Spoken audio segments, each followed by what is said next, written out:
Hello, welcome to the Humanity Leadership Podcast.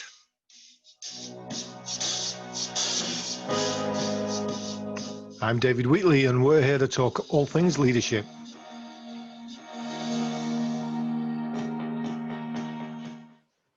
Well, this week, and I'm going to stop introducing this guy as a guest anymore, because he's been on too many times, but I'm joined by my colleague, business partner, co-author, John Barrett. Welcome, John. Oh, thanks, David. And we're here to talk about something else that is playing fairly deeply in our world at the moment, and it's the idea of helping organizations. And I'm going to say it more bluntly. We're going to get into the details. Stop doing interviews because interviews are crap, and start doing auditions because auditions are better.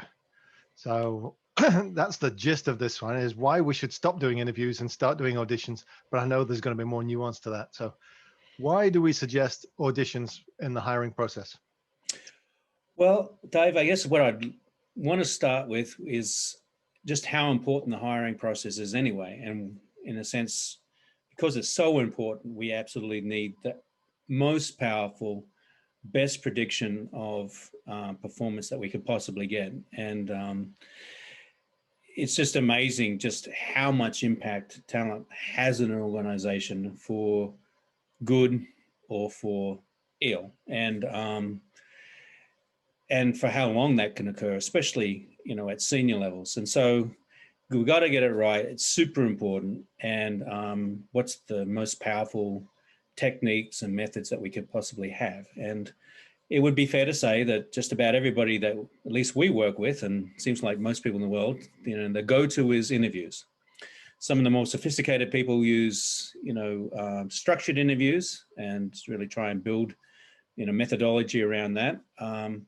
But even the absolute best interview is still, only going to give you a predictive power of about 25 to 30%. And so that means that there's a huge space there for how do we get better. And we strongly promote auditions because we've seen them, we use them, and they work and complement and add to interviews in a way that's really super important, super exciting. Yeah, so if I go back to probably my first job interview in 1982-ish, I was trying to get into Britannia Royal Naval College, which is the British equivalent of Annapolis in the US, and on what they called a reserved place, which was when you were still at high school, and they would then pay for you to go to college if you were good enough. And I realized in hindsight that I was there for 3 days. And during those 3 days, I had 2 interviews and lots of other things to do. And when you come away from it, you realize that the whole thing was an audition. Mm-hmm. And even the night they let you go down the pub, I'm pretty sure the barman gave an evaluation of the people who were being interviewed, because this was important. And you did exercises, you were followers, you were leaders. So this idea of an audition has been around. It's just we haven't taken it seriously in the business world. I don't think people fall back on the ease of interviews. Mm-hmm. Yeah, so you got the ease interviews. It's what we know. It's what we've experienced. There are these selection centers that exist, which apparently do a great job and are also very expensive. And so we recommend auditions because you can do them yourself, and you can set them up yourself, and you can get better results. And they may take a little bit more work, but in the long run, they're going to be a lot less costly than if you hire the wrong person. Well, yeah, it's staggering to me just how much it costs. Sometimes I wonder if I'm in the wrong profession. We start a recruiting business as well on the side. I think so. So what's the main difference between an audition and an interview? Yeah. So, you think about, right, what are you looking for? You're looking for a valid or insightful assessment of a person's future capability. So you're actually looking for a prediction of how well they're going to perform in your job, in your culture, in your organizations in the future. And I want to see that they can do what I'm going to want them to do. Exactly.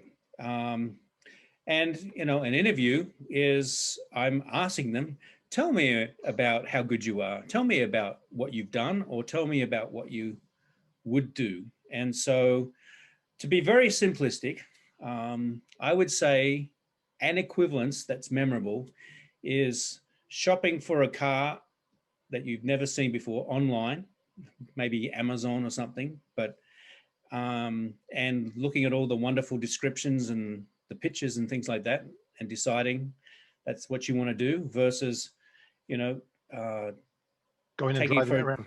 taking for a test drive, taking the 24-hour drive around experience. And you know, people get paid a lot of money to market things and develop, how and create a good looking package for a product. Mhm. People do the same in interviews. They get a professional help them with their resume. They get, some professional help with interviews. They practice. In a lot of ways, it's marketing, right? Our job is to discern what's the quality of the product. Right. And that's where auditions come in. Yeah, the way I've framed it is if you're doing purely interviews, you get somebody who interviews well, which is great if that's what you need. If that's the role is to interview well, then that's what you just got. And the difference between that and an audition is you're actually seeing whether they can do the job or not, Yeah. to a great extent. So then how do we build it? What are the steps to Mhm. creating an audition? Because it sounds easy. Right. So I would offer this two steps, two big steps. Number one, what's the selection criteria? No. Number two, what's the experience or audition method going to be? And in step number one, the selection criteria, even that is not an easy thing to do. And you could either, in our experience, you could either do it top down or bottom up. So bottom up, very simply, you ask what are all the essential capabilities, skills and experiences that a person needs. Number one part A. One part B, how would we weight those in terms of their relative importance to the success on the job? And number three, we take that weighted or ranked list and we zero down to the critical few and the things that are really the difference makers. And we, zero in on those. And that gives us a real sense of what our true selection criteria is. I actually prefer a top down where I just go straight for the question. Dave, in your own words, think about what this organization desperately needs in this role. What are the most important critical things that this person needs to bring to this position in order to have the impact that you'd need? And I find that when people just speak in their own words from the heart, they a lot of times really, nail it right, hit the nail right on top of the head. Right. And they get to the heart of things. And then in fact, going the other way, sometimes they get caught up in, a job description type of approach, and they have a hard time discerning, what's more important, what's less important, and really sort of separating out the wheat from the chaff. So bottom line though, the critical few selection criteria that are going to have the best impact in your organization. So, because that reminds me of one a couple of years ago, I did one that was like this. That was we started off bottom up, build the pieces, and then really got down to what do we asking the top down question, which was we need, and it was for a CFO. We need somebody who can quickly digest numbers and give us good recommendations. And the second piece is we need them to be able to get on with others. And it was interesting because that was strongly driven by what they didn't get from the previous person. but that was what they boiled it down to once we'd done the list and everything else. Really, if you give me those two things, we'll be happy. Yeah. So we, yeah. Oh, well, I just, it's funny that, the recent pain and anguish of the, is obviously it was a big influencer in that, but, it got to the heart of things, which is what you're after anyway. So then if we've got that, if you whittle it down to either top down or bottom up, what we really need to see in this individual, then how do you build an audition for that?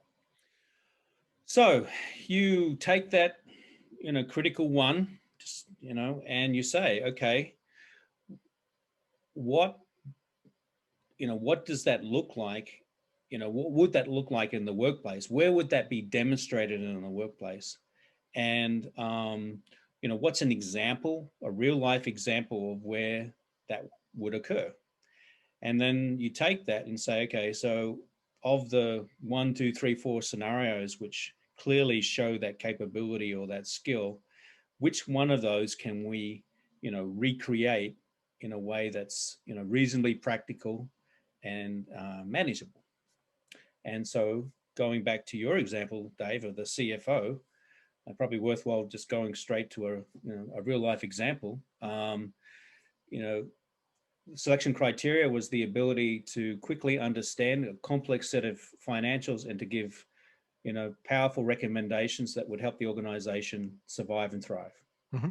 So, step number one, the final candidate signed an NDA, for confidentiality. Step number two, they were given access to the books. Basically, they had 2 weeks to digest. And then I think was it the board they presented to? The board and the CEO. Board and the CEO. They had to present their insights, risks, and recommendations. Yep. And so, that was the audition. Essentially, was a representative sample of a real work scenario in which the skill was absolutely essential, and that's how you do it. Now, I think I would add a couple of things. One, you need to give a big enough assignment with enough space and enough ambiguity that you're going to see the range of talent. Because if you make it too small and too constrained and too controlled, you're not going to differentiate between people who are good, very good, and amazing. And you want it big enough so the amazing people flourish, the very good people do very good, and maybe the good people struggle a little bit, but that's the point. Right. Yeah. So I did another one even further back that was for a position that was somebody, the criteria when they said we need somebody who can step in, can take charge, can run this, work on their own independently, everything else. And so the audition was, you've got an hour, come and demonstrate to us why you're the right person for the job. And that was all the direction that they were given. And one person then spent the next 3 weeks calling the chair of the selection panel, asking for more. Give me more detail. Tell me what you're really looking for. What are you wanting? And it became obvious that that wasn't the person for the job because of the way they were responding to the ambiguity of the task. Whereas the other person actually did some great research and came in and did a great presentation, actually shook some of the people on the board a little bit with some of the data that they'd found, which is exactly the kind of thing they were looking for. Right. Yeah, so that's a great example of if you give it a big enough space. So obviously in that case, people were looking for, initiative, proactive, judgment, a bit of entrepreneurship, confidence, and you think if you had made that list of those qualities, and you think, oh, how in God's name do you, measure those things? I mean, well, there's an example. You give people, a task that requires those things because of its size or ambiguity, and you create the space, and then, the right people will bring that to the table, and other people will struggle. But it's qualitatively different to saying, tell me a time when you dealt with something that was ambiguous. Mm-hmm. Right. And not that that's a useless question. It's just that it's just limited. And it's just, again, it's all about the power of prediction. And so, it's all about risk. What's the probability that we're going to see what we need to see to have the confidence to make the right decision? Right. And if you ask that question, you get a good answer. You have a sort of well, maybe they could do that again, or maybe they weren't making that up, or maybe that story is how it happened. But that's a lot of maybes. So one of the pushes that I get on this sometimes is, but what if you're giving like the example of the CFO and you're giving them the books 2 weeks beforehand, what if they just have access to good resources and they get somebody else to do the work for them? Well, that is a that's a real question. Now, in that particular case that we worked with, there was a 2-week window of opportunity, and so that did raise that risk potentially. Now, if the person accessed resources and got to the right answer by leveraging resources, then that actually may be desirable. But again, it comes back to, what's your selection criteria? If you're looking for an ability to find the answers no matter where they are, then, especially at a senior level, you don't necessarily need the senior person to be the most expert. You need them to be the person who conducts the orchestra, right, and is able to, get all the different, instruments to play well. So again, the idea being is be thoughtful about what is it that you really need and what is it that you're really seeing. So the other question I often get here is, I get it conceptually, and Mm-hmm. it's really hard to create an experiential version of what you're looking for that demonstrates the skill set that I'm looking for. Yep. And I get that all the time too, Dave. I mean, I evangelize on this. Any chance I get, whenever I hear somebody talking about, talent selection, etc., I always put a plug in for this, and invariably, I get exactly that same reaction. Sounds good in theory, and I can't imagine what it would look like. And what I see most of the time is just simply, it's not in a person's experience because they've just never done it. They've never even asked the question. And so, they go to their, they open up the book of life experience and they look inside and it's just blank pages. So that's the barrier. And so what we provide, and I know you've done this, is we just simply ask the questions and help people, work them through a structured set of steps and help them realize, the answer's right in front of them. They just need some help to do the critical thinking necessary and, pick the right type of experience. And it doesn't take too much, and it really is, what are you looking for? How's that naturally demonstrated in the workplace? And then, which one of those, can we reproduce for a candidate?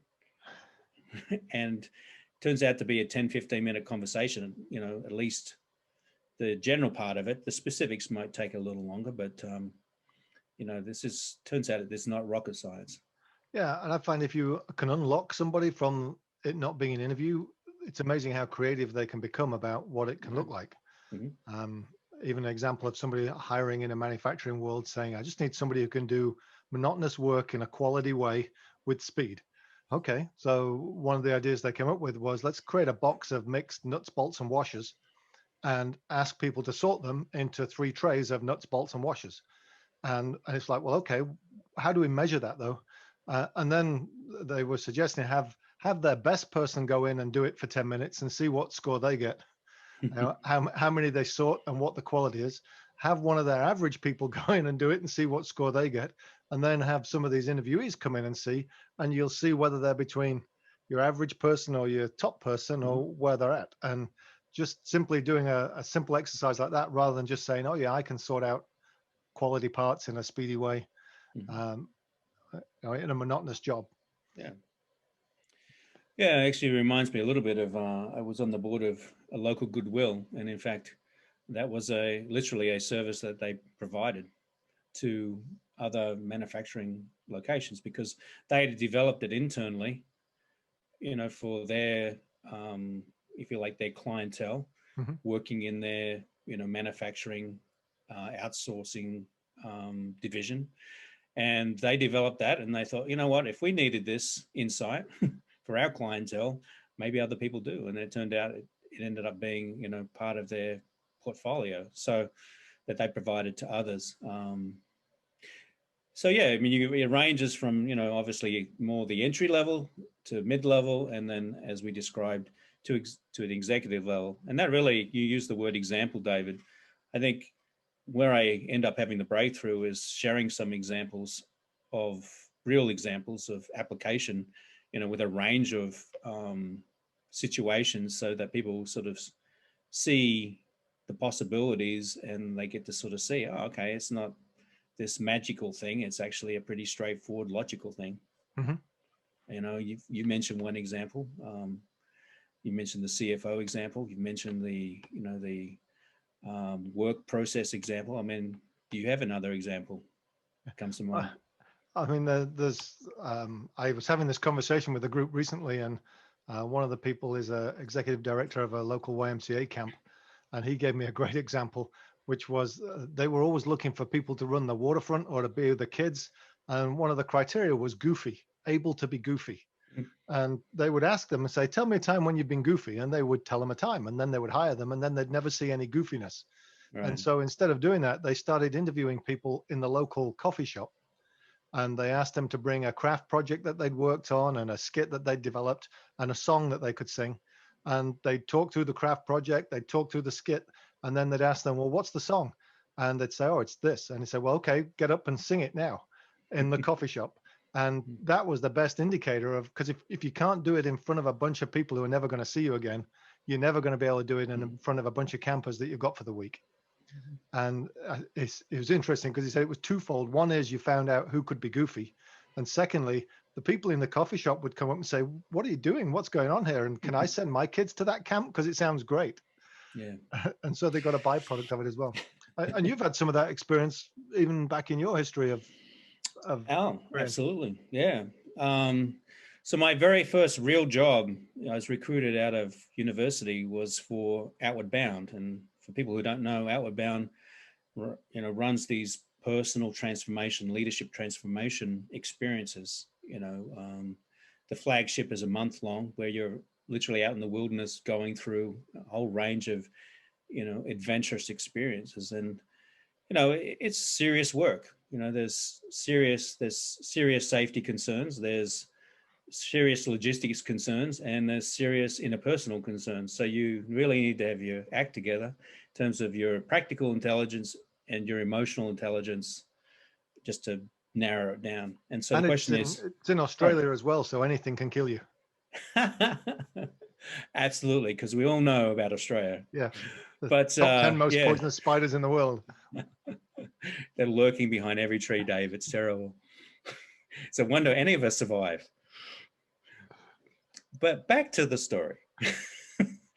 Anyway, but the point of it was, how do you measure, that? And the answer is, your measurement was a month long. You signed up and you were a participant in a month-long program, where you had to experience all of that.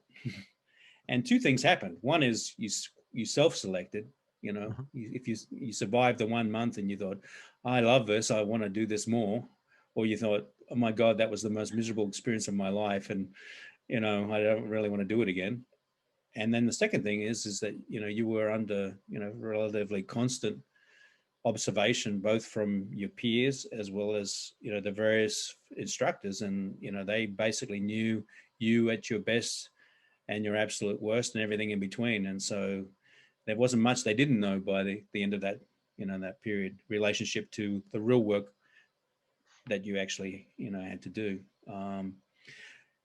There is one thing that can I offer before we finish, though, that we do at Humanity that I think is important to the story, because and we stumbled onto this, but it is now absolutely part of our design, and that is the audition feedback audition model. And I think it's really super important because, especially our work, but I would offer most high-end work, your ability to learn, to grow, to adapt, is absolutely vital. Dave, you and I have talked about, if there's only one thing that you look for, or I look for, or we look for, it's the ability to be a super learner. It's a superpower. And so what we have discovered through experience is, we do the first audition, as we've described. We give a lot of pretty potent feedback. So, good, bad, and ugly, but we don't hold anything back. And then we say, essentially, come back and have another shot at it, in a week's time. And so not only do we get 2 auditions on the core skills and capabilities, but we get amazing insight to this ability, true ability to learn, not only how you take, the feedback, but then, and how you react to the feedback, but then, your ability to translate that feedback and those insights and incorporate them and to really turn them around. Right. And we've seen people go backwards. We've seen people come back and do exactly the same thing, which blows our minds. And then we've seen people who transform, and, that's why we have, such amazing team of people, I believe. Well, I think because that suits our need distinctly. So we built that around our need, which is we need people who are willing to get feedback and learn from it and take it because that's what we do. And so that's a good practice, I think. Just to wind back to where we started, though, I'm going to eat some of my words, that an audition does not take over completely from an interview. It may be complementary. In fact, you're seeing that there's kind of 3 things that really make up the perfect hiring in your work. Absolutely, yeah. And, I've done a really deep dive in this quite extensively over the years. And it's really, I see it as a combination of 4 elements. The front end is psychometric testing on cognitive ability and personality aspects. Then, so there's the cognitive, there's the personality. Selected number of those are predictive of job performance. You've got the interview piece, and then you've got the audition piece. And it's actually in that order of, a series of filters. And the first one says, do you have the horsepower to play the game at that level? Or are you going to be, basically left behind by the position?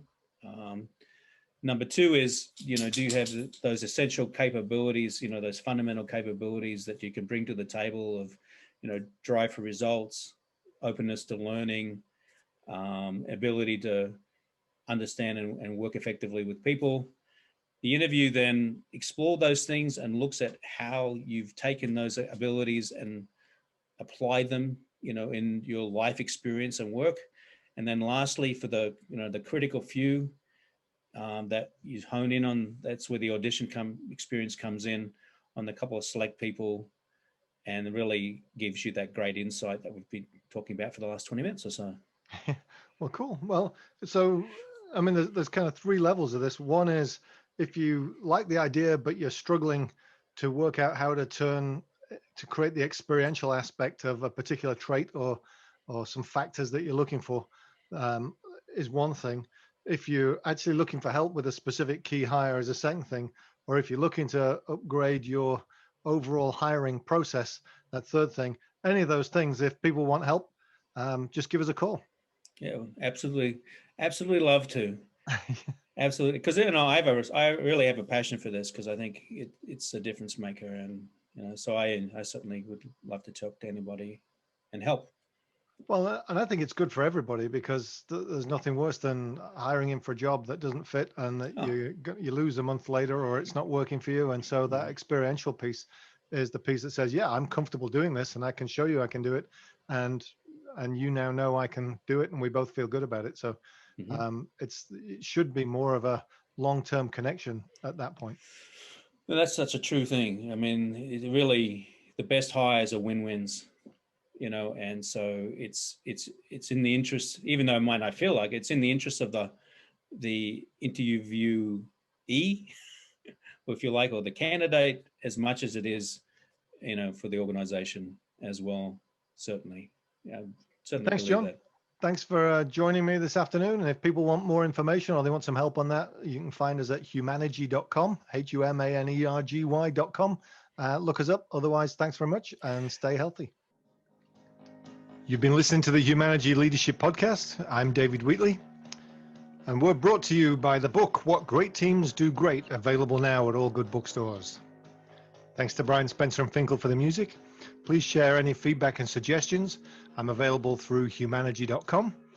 And go to iTunes, like, subscribe, and leave us a review so that other people can find us. In the meantime, till next time we meet, stay healthy.